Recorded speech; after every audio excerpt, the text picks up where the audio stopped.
Christian വിഭാഗത്തിലെ ബെന്തിക്കോസ് വിഭാഗങ്ങൾ പണം മുടക്കി ഹിന്ദുക്കളെ സാർവത്രികമായി കൺവർഷൻ നടത്തിക്കൊണ്ടിരിക്കുന്നു. ഇങ്ങനെ സോഷ്യൽ മീഡിയയിൽ ഇടക്കിടയ്ക്ക് പൊങ്ങി വന്ന് ഒരു താങ്ങിച്ചു പോകുന്നൊരു ചേച്ചിയുണ്ട്.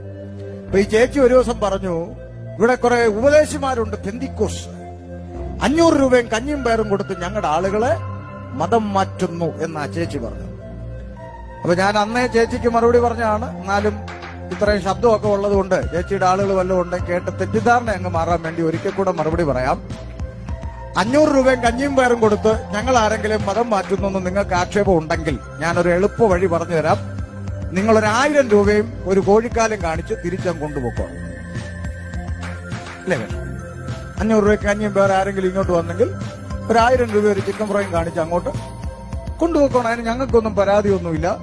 ഇനിയിപ്പോ ഈ ഗ്രൗണ്ടിൽ നിന്ന് ഒരു 4 എണ്ണത്തെ കോഴിക്കാല് കാണിച്ച് കൊണ്ടുപോകാൻ പറ്റുമെങ്കിൽ, 4 അല്ല ഒരു 10 എണ്ണത്തെ കൊണ്ടുപോകാൻ പറ്റുമെങ്കിൽ എന്ത് ചെയ്തോണം? പൊക്കോണം. ഞങ്ങൾ അതിനകത്ത് ഒരു എതിർപ്പില്ല. അതിന്റെ പേര് നാളെ ട്രാൻസ്പോർട്ടിന് കല്ലെറിയത്തില്ല, ഹർത്താലിന് കൊടി പിടിക്കത്തില്ല, ഒരൊറ്റ സമരത്തിന് ഇറങ്ങത്തില്ല.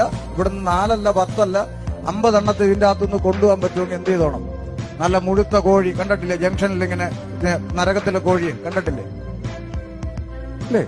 രാവും പകലും തീക്കകത്ത് കിടന്നിങ്ങനെ ആ നരകത്തിലെ കോഴിയെ കാണിച്ചിട്ട് ആരെങ്കിലും 10-50 എണ്ണത്തെ ഇവിടുന്ന് കൊണ്ടുപോകാൻ പറ്റുമെങ്കിൽ എന്ത് ചെയ്യണം? കൊണ്ടുപോകണം. പോണമെന്നാണ്. ബുദ്ധിമുട്ടുണ്ടോ ആർക്കെങ്കിലും? അതിന് ഓരോ മെമ്പറ കൊണ്ടുപോട്ടെ.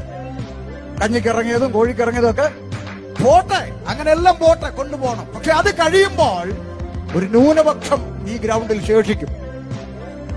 അവരുടെ കഴുത്തെ കത്തിവെച്ചിട്ട് യേശുക്രിസ്തുവിനെ തള്ളിപ്പറയണമെന്ന് പറഞ്ഞാൽ അരത്തിടുന്ന കഴുത്ത് 2 മിനിറ്റ് അവിടെ കിടന്നുകൊണ്ട് പ്രസംഗിക്കും. മറ്റൊരുത്തനും രക്ഷയില്ല. മാനവജാതിക്ക് രക്ഷ പ്രാപിപ്പാൻ ആകാശത്തിന്റെ കീഴിൽ മനുഷ്യരുടെ ഇടയിൽ യേശുക്രിസ്തു എന്ന ഏക നാമമല്ലാതെ മറ്റൊരു രക്ഷാ മാർഗമില്ലെന്ന് 2 മിനിറ്റ് പ്രസംഗിച്ചിട്ട് തല അവിടെ അവസാനിക്കത്തുള്ളൂ. അവരാരും കഞ്ഞിക്കും പയറിനും വേണ്ടി ഇറങ്ങിയതല്ല.